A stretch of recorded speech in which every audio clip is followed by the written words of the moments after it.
All right, Parker, your 13th Sony Open, your first time starting with a round in the 60s, so I know you're excited about that. If we get some comments, it is, yes.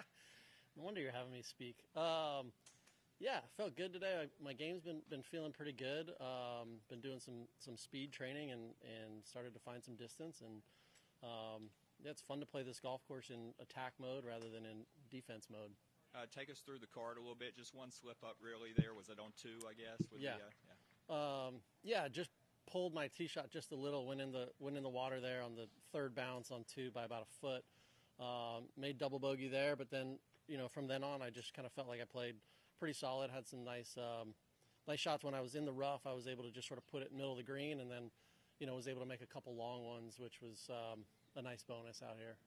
Before questions, just talk a little bit about what this tournament means to you and how much it means to start off good. Yeah, I mean, this tournament means everything. I think this tournament inspired me to want to become a professional golfer and play on the PGA Tour, and so for me, this tournament means a lot. I clean 100 feet away, I'm cleaning the bathrooms when I was 13 years old. So I know this place inside and out, and this tournament's just meant the world to me to be able to watch it as a kid and then to live out my dreams and play in it 13 times. Yeah.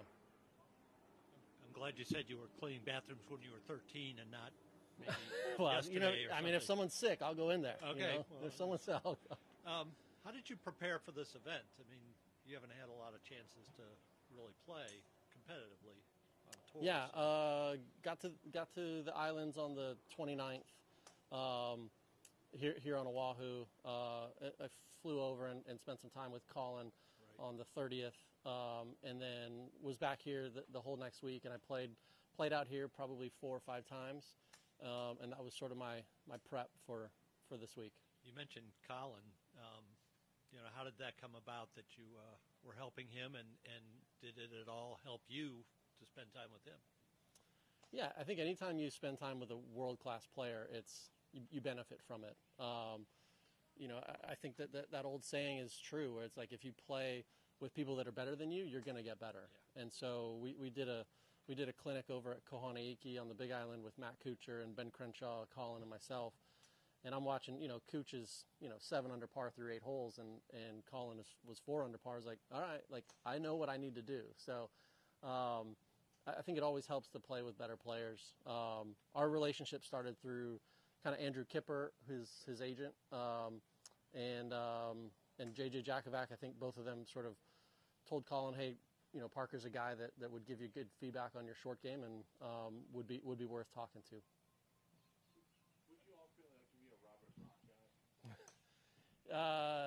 Yeah,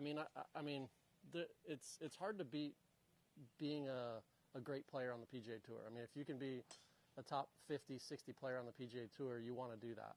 Obviously, I haven't done that in the last 10, 12 years, so I've pivoted into some other things and found out that I was pretty good at delivering some good information, and people seem to be getting a lot better spending time with me around the greens. So I've pivoted only because I had to. I'd love to be out here playing every week if I was in the top 50, 60, 70 in the world.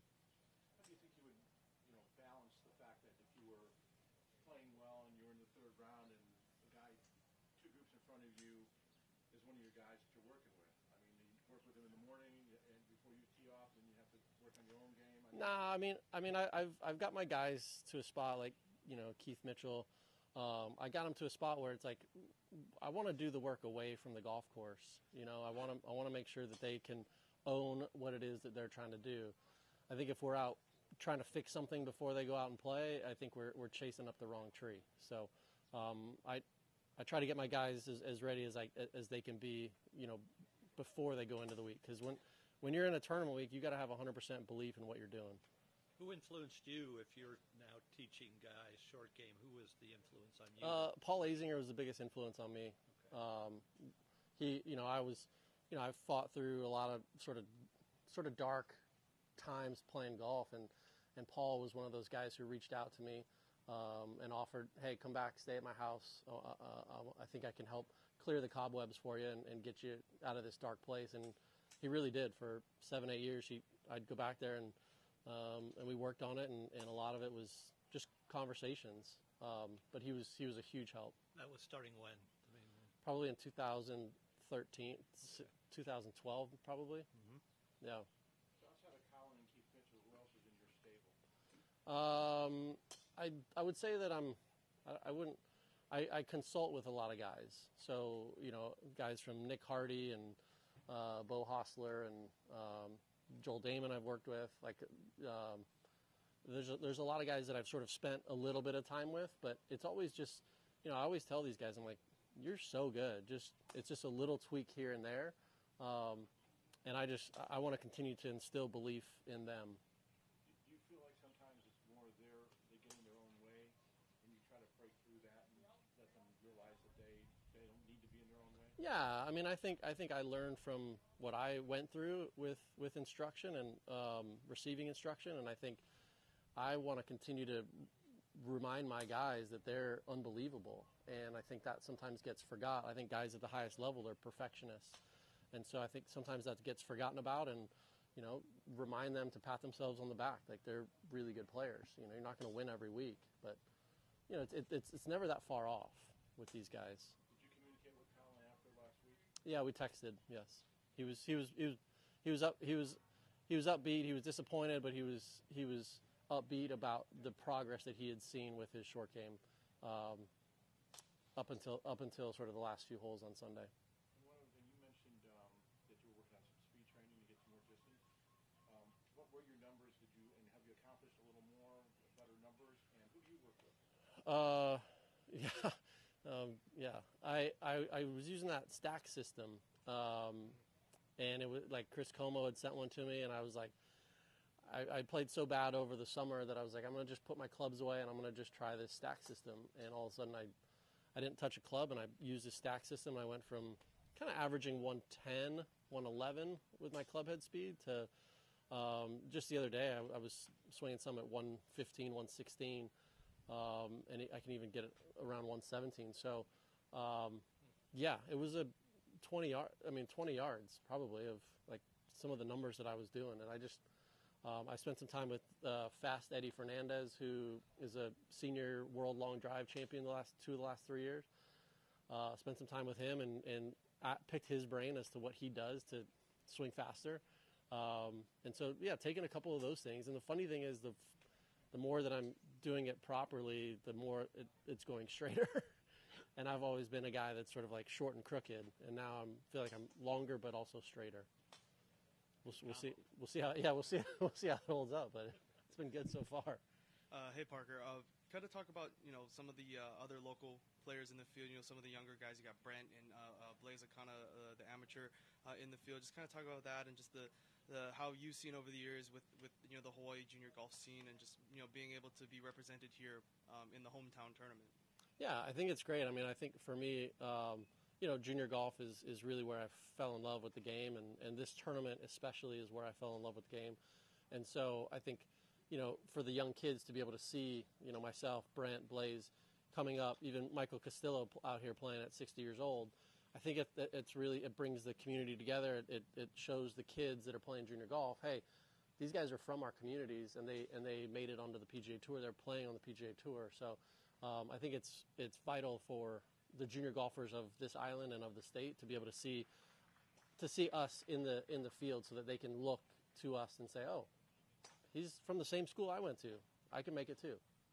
And 25th anniversary of the Sony, does it ever get old for you to walk Waialae? No, I mean, it's like nervous as could ever be in the morning, just like so excited to play and nervous for what the day was going to bring. And so yeah, it never gets old. There's never a minute I take it for granted. And the fans and the golf course and just the entire atmosphere for me is it's just one of those things where I cherish every moment. I try to just like stay focused and just do what I'm doing and focus on my stuff. But I glance up and I see a familiar face or someone I hadn't seen in a long time, and I gotta just try to stay focused, because I think it'd be too hard for me to do that and then stay focused on what I'm trying to do, because it's my job, right? I'm trying to put up 4 good rounds this week.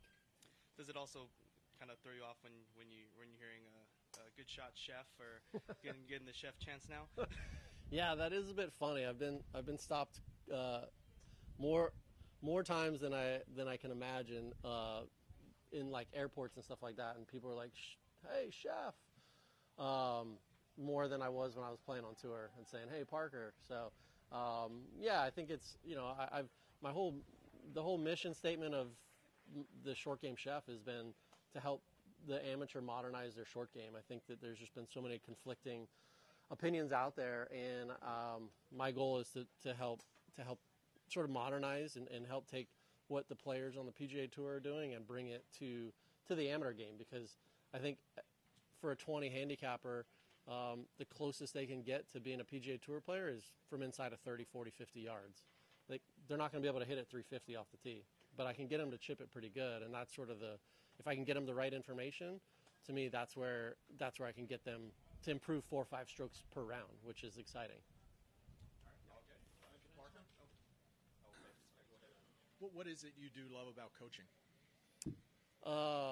That's a good question. Well, I'll take Anna Nordquist, for example, one of my students. We've been working together for like 3.5 years, and to see her transformation from where we started to then where she won the British Open, 2 summers ago, to go from 95th in the world to 15th in the world, like that to me, and being a part of that is really special. Like I get goosebumps just thinking about it. So for me, I think that's, being a part of that journey, being a part of, to help somebody realize their dreams, I think is really cool. Who coined the short game chef nickname? Was that yours? That was me. Yeah. I don't know.